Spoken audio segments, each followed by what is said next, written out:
Amazon rain forest বা Amazon জঙ্গল শুধু পৃথিবীর বৃহত্তম বনাঞ্চলই না, জীববৈচিত্র্যের ঘনত্বের বিচারেও শীর্ষস্থানের অধিকারী। অর্থাৎ এই বনে প্রতি বর্গমিটারে যে সংখ্যক প্রজাতির উদ্ভিদ ও প্রাণী রয়েছে তার কোথাও চোখে পড়বে না। প্রায় 5.5 কোটি বছরের পুরনো এই জঙ্গলের মাঝখান দিয়ে বয়ে গেছে পৃথিবীর দ্বিতীয় বৃহত্তম নদী। এই অ্যামাজন জঙ্গল আয়তনে এত বড় যে রাজনৈতিকভাবে এর উপর নিয়ন্ত্রণ রয়েছে 9টি দেশের। তবে বাণিজ্যিক কারণে নিয়মিত এই বনাঞ্চলের বিস্তীর্ণ এলাকা উজাড় করা হচ্ছে, যার পরিণতিতে বায়ুমণ্ডল থেকে কার্বন ডাইঅক্সাইড শোষণের ক্ষমতাও পৃথিবীর ক্রমে হ্রাস পাচ্ছে। জলবায়ু পরিবর্তনের বিরূপ প্রভাব নিয়ে উদ্বেগের মধ্যে বিষয়টা মরার উপর খাড়ার ঘায়ের মতো অবস্থায় তৈরি করেছে। বিশ্বের বৃহত্তম এই জঙ্গল নিয়ে আপনাদের বিস্তারিত জানাতে এই ভিডিওটি তৈরি করা হয়েছে। সুপ্রিয় দর্শক, চলুন তবে আর কথা না বাড়িয়ে আদ্যপান্তরী পর্বে অ্যামাজন জঙ্গল সম্পর্কে সেই তথ্যগুলো জেনে আসি।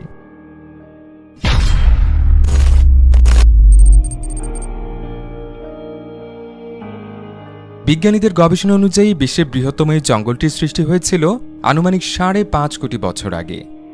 এর আগে ভূপৃষ্ঠের টেকটনিক প্লেটগুলোর চলনের ফলে আফ্রিকা এবং দক্ষিণ আমেরিকা এই দুটো ভূখণ্ডের মধ্যে দূরত্ব বাড়তে থাকে।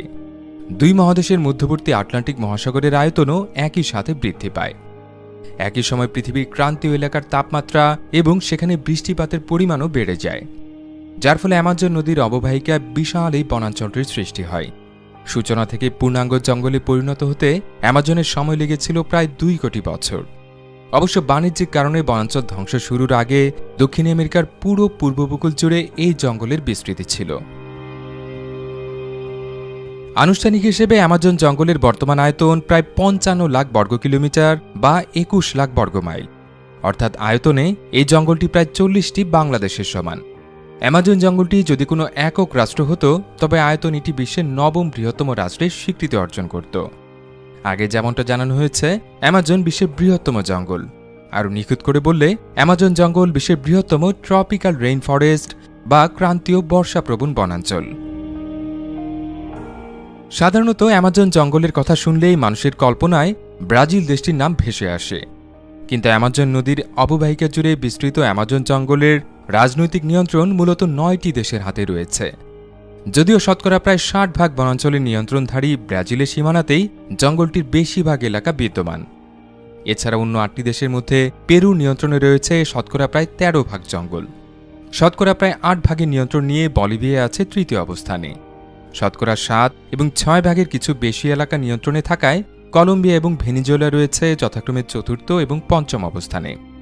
এরপর গায়ানার নিয়ন্ত্রণে রয়েছে শতকরা 3% কিছু বেশি এলাকা। সুরিনামের নিয়ন্ত্রণে শতকরা 2.5%।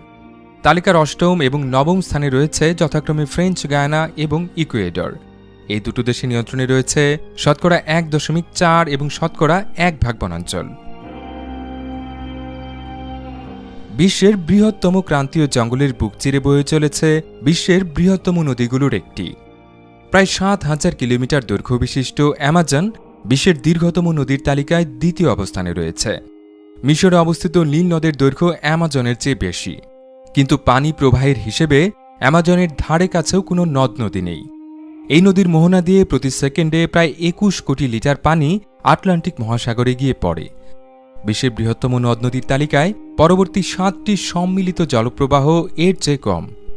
পৃথিবীর সবগুলো নদীর মোহনায় যে পরিমাণ পানি প্রতিদিন সাগর বা মহাসাগরে মেশে তার 1/5 এই অ্যামাজন নদীর মোহনা দিয়ে প্রবাহিত হয়। শুধু তাই না, এই অ্যামাজন নদীর অববাহিকাও আয়তনের হিসেবে বিশ্বের বৃহত্তম। এর আয়তন 70 লাখ বর্গ কিলোমিটারের বেশি। অ্যামাজন নদীর আরেকটি বিস্ময়কর বৈশিষ্ট্য হচ্ছে এর উৎপত্তি প্রশান্ত মহাসাগরের কয়েকশো কিলোমিটারের মধ্যে অবস্থিত আন্দিজ পর্বতমালায় হয়েছে, অথচ এটি প্রশান্ত মহাসাগরে মিলিত হবার বদলে প্রায় 7,000 কিলোমিটার ঘুরে আটলান্টিক মহাসাগরে মিশেছে। দীর্ঘ এবং খরস্রোতা এই অ্যামাজন নদীর পুরোটা সাঁতরে এক অনন্য রেকর্ড গড়েছেন যুক্তরাষ্ট্রের নাগরিক মার্টিন স্ট্রেল। 2007 সালে তিনি অ্যামাজন নদীর উৎপত্তিস্থল থেকে শুরু করে মোহনা পর্যন্ত সাঁতরে অতিক্রম করেন। এই লক্ষ্য পূরণের জন্য স্ট্রেলকে টানা 66 দিন প্রতিদিন 10 ঘন্টা করে অ্যামাজন নদীতে সাঁতার কাটতে হয়েছিল। বিশ্বের বৃহত্তম এই জঙ্গলে বসবাসকারী বিভিন্ন উদ্ভিদ এবং প্রাণীর প্রজাতি সংখ্যাও আঁতকে ওঠার মতো। আগে জানিয়েছি অ্যামাজন জঙ্গল জীববৈচিত্র্যের ঘনত্বের বিচারে বিশ্বে শীর্ষস্থানের অধিকারী। এখন পর্যন্ত এই জঙ্গলের পুরোটা ঘুরে দেখা সম্ভব হয়নি জীববিজ্ঞানীদের পক্ষে। জঙ্গলের যতটুকু আবিষ্কৃত হয়েছে তার মধ্যে অন্তত 40,000 প্রজাতির উদ্ভিদের সন্ধান পেয়েছেন তারা। এসব গাছে বাস করে বিপুল সংখ্যক পাখি, যার মধ্যে এখন পর্যন্ত বিজ্ঞানীরা প্রায় 1,500 নতুন প্রজাতির পাখি খুঁজে পেয়েছেন। এইসব পাখির মধ্যে স্কারলেট ম্যাকাও পাখিটিকে বলা হয় বিশ্বের অন্যতম সুন্দর পাখিগুলোর একটি। আকাশে নীল, লাল আর হলুদ রঙের এই পাখির ঝাঁক উড়ে যেতে দেখলে মনে হবে আপনি যেন একটা উড়ন্ত রংধনু দেখছেন। এছাড়াও আছে হার্পি ঈগল, যারা সুযোগ পেলে মানুষের বাচ্চাও শিকার করতে সক্ষম। গাছের ডাল আর বনের মাটিতে বিচরণ করছে প্রায় 500 প্রজাতির স্তন্যপায়ী প্রাণী। এর মধ্যে বিভিন্ন প্রজাতির বানর আর জাগুয়ার বাঘের কথা বিশেষভাবে উল্লেখযোগ্য। প্রাপ্তবয়স্ক জাগুয়ার রীতিমতো নদীতে নেমে কুমির শিকার করে খায়। জঙ্গলের মধ্যে দিয়ে বয়ে চলা অ্যামাজন নদীতে রয়েছে প্রায় 3,000 প্রজাতির মাছ। এদের মধ্যে মাংসাশী পিরানহা মাছ তো হলিউডের মুভির কল্যাণে বিভীষিকা সৃষ্টিকারী হিসেবে রীতিমতো কিংবদন্তির মর্যাদা পেয়েছে। পিরানহার মতো এতটা কুখ্যাত না হলেও পিরারুকু মাছও বিভীষিকা সৃষ্টিতে কম যায় না। মাংসাশী মাছগুলো সর্বোচ্চ 3 মিটার বা 10 ফুট পর্যন্ত লম্বা হয়। এদের চোয়ালের পাশাপাশি জিভ আর কপালেও ভয়াল দর্শন দাঁত থাকে।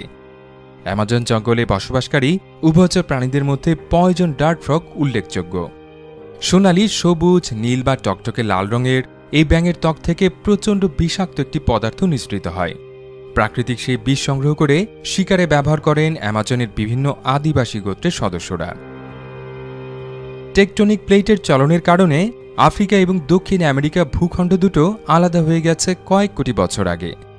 কিন্তু এই দুটো মহাদেশের মধ্যে একটি অনন্য প্রাকৃতিক সম্পর্ক বহাল আছে এখনও। আফ্রিকার সাহারা মরুভূমি থেকে প্রতি বছর বিপুল পরিমাণ বালি আটলান্টিক মহাসাগর পেরিয়ে অ্যামাজন নদীর অববাহিকায় গিয়ে পড়ে। এই বালির একটা বড় অংশই মূলত ফসফরাস, যা উদ্ভিদের বৃদ্ধিতে সক্রিয় ভূমিকা পালন করে। নাসার ক্যালিপসো স্যাটেলাইট ব্যবহার করে ধারণকৃত চিত্র অনুযায়ী প্রতি বছর ধূলিঝড়ে সাহারা মরুভূমি থেকে প্রায় 18 কোটি 20 লাখ টন বালি উড়ে যায়। এই বালি বাতাসে ভেসে আটলান্টিক মহাসাগরের উপর দিয়ে 2,600 কিলোমিটার পথ পাড়ি দেয়। পথিমধ্যে কিছু বালি মহাসাগরে পড়লেও প্রায় 2 কোটি 77 লাখ টন বালি অ্যামাজন জঙ্গলের মাটিতে এসে পৌঁছায়, যার মধ্যে প্রায় 2 কোটি 20 লাখ টনই ফসফরাস। বিস্ময়কর ব্যাপার হল, অ্যামাজন জঙ্গলের উর্বরতা বৃদ্ধিকারী এই প্রাকৃতিক সারের শতকরা 56 ভাগই আসে সাহারা মরুভূমির একটি এলাকা থেকে। প্রত্নতাত্ত্বিকদের হিসেবে অ্যামাজন জঙ্গল সংলগ্ন এলাকায় মানুষের বসতি শুরু হয় এখন থেকে প্রায় 11,500 বছর আগে।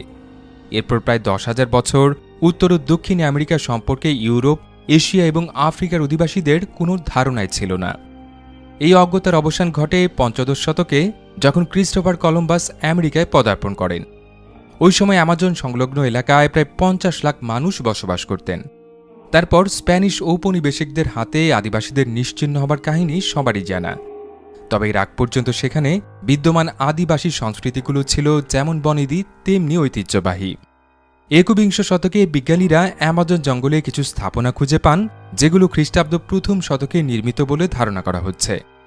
এখনও অ্যামাজনের প্রত্যন্ত এলাকায় 500-র মতো আদিবাসী গোত্রের বসবাস রয়েছে বলে ধারণা করা হয়। সমাজবিজ্ঞানীদের ভাষ্য অনুযায়ী এর মধ্যে অন্তত 50টি গোত্রের সদস্যরা এখন পর্যন্ত কোনো সভ্যতার মুখোমুখি হননি। অ্যামাজন জঙ্গলে প্রতি বছর গড়ে 120 ইঞ্চি বা 10 ফুট বৃষ্টিপাত রেকর্ড করা হয়। তবে কোথাও কোথাও বার্ষিক বৃষ্টিপাতের পরিমাণ 400 ইঞ্চি বা 33 ফুট ছাড়িয়ে যেতে পারে। বিস্ময়কর ব্যাপার হল, এমন বৃষ্টিপাতের পরেও অ্যামাজন জঙ্গলে বিদ্যমান প্রায় 4,000 কোটি গাছের ডালপালা এতটাই ঘন যে অনেক সময় বৃষ্টির পানি মাটি পর্যন্ত পৌঁছতে 10 মিনিটের বেশি সময় লেগে যেতে পারে। ডালপালার এই ঘনত্বের কারণে অ্যামাজনের মাটিতে শতকরা 1 ভাগের বেশি সূর্যের আলো পৌঁছায় না। বিশ্বের বৃহত্তম এই জঙ্গল বাণিজ্যিক কারণে নির্বিচারে ধ্বংস করা হচ্ছে। 2018 সাল নাগাদ বিজ্ঞানীদের হিসেবে অ্যামাজনের শতকরা 17 ভাগ এলাকায় উজাড় হয়ে গেছে। তাদের আশঙ্কা অনুযায়ী এই পরিমাণ শতকরা 25 ভাগ ছাড়িয়ে গেলেই অ্যামাজন ক্রমান্বয়ে বনাঞ্চল থেকে তৃণভূমিতে পরিণত হবে, যার ফলে জঙ্গলে বিদ্যমান জীববৈচিত্র্যের একটা বড় অংশই বিলুপ্ত হয়ে যেতে পারে। বিভিন্ন গবেষণা অনুযায়ী শুধু 1991 থেকে 2000 সাল পর্যন্ত 10 বছরে প্রায় 2 লাখ বর্গ কিলোমিটার এলাকার বনাঞ্চল উজাড় করা হয়েছে। এই জমি সরকারি এবং ব্যক্তিগত পর্যায়ে গবাদি পশুর খামার হিসেবে ব্যবহৃত হচ্ছে। বাণিজ্যিকভাবে বিষয়টি স্বল্পমেয়াদে বেশি লাভজনক হলেও দীর্ঘমেয়াদে পরিবেশের জন্য তা ব্যাপক হুমকি হয়ে দাঁড়িয়েছে।